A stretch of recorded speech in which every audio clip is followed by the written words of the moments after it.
আজকে আমরা দেখব কিভাবে করে আসলে আমাদের সফটওয়্যারটা ইনস্টল করতে হয়।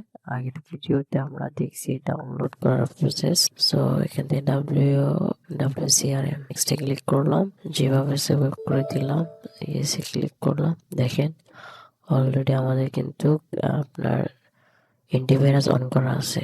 সো এটা অফিসিয়াল সফটওয়্যারের কারণে অ্যান্টিভাইরাস অফ করতে হয় না। দেখেন উইন্ডোজ ডিফেন্ডার ডাউন আছে। সো এখানে আমরা ক্রস করে দিলাম। এভাবে করে আমরা ডিফেন্ডার করতে পারি।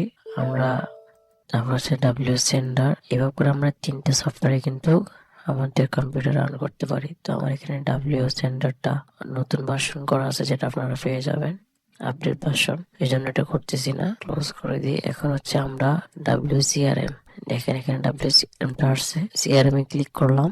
সো WCRM ক্লিক করার পরে এই যে এখানে একটা লাইসেন্স কি আসছে, অ্যাক্টিভেশন কোড। আপনাদের কাজ হচ্ছে এটা এখান থেকে কপি করতে পারেন, অথবা কিবোর্ডের কন্ট্রোল A সিলেক্ট করে কন্ট্রোল C দিয়ে কপি করে আপনারা হচ্ছে আমাদের হোয়াটসঅ্যাপে পাঠিয়ে দিবেন। আমরা আপনাদেরকে অ্যাক্টিভেশন কোডটা দিয়ে দিব। আশা করি বুঝতে পারছেন। আপনাদের সুবিধার্থে 10 বছরের জন্য লাইসেন্স কিটা অ্যাক্টিভেশন করে আপনাদেরকে দেখাচ্ছি। পরবর্তীতে যখন এটা আপডেট ভার্সন আসবে তখন অবশ্যই আপনাদেরকে আপডেট ভার্সন গুলো দেওয়া হবে। আশা করি বুঝতে পারছেন। এখন আমরা এটা অ্যাক্টিভ করবো, আপনারা দেখুন।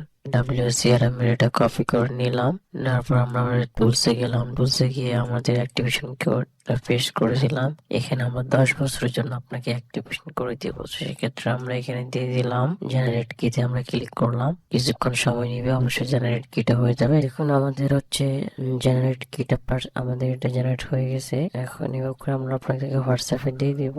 তো দেওয়ার পরে হচ্ছে আপনারা এই যে এখানে প্রোভাইড ইউর অ্যাক্টিভেশন কি হেয়ার, এখানে কন্ট্রোল B পেস্ট করবেন, অথবা কপি করে পেস্ট করে অ্যাক্টিভ নাও এখানে ক্লিক করবেন। আমরা অ্যাক্টিভ নাওতে ক্লিক করলাম।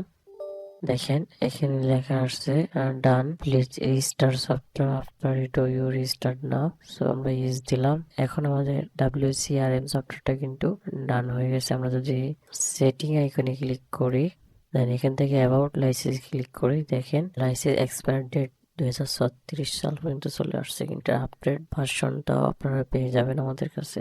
এটা কত পাওয়ারফুল একটি টুলস, যেটার মধ্যে আপনারা খুব সহজে ইজিলি মার্কেটিং করতে পারবেন। পরবর্তীতে আপনাদের সাথে কথা হচ্ছে নতুন কোনো ভিডিওতে।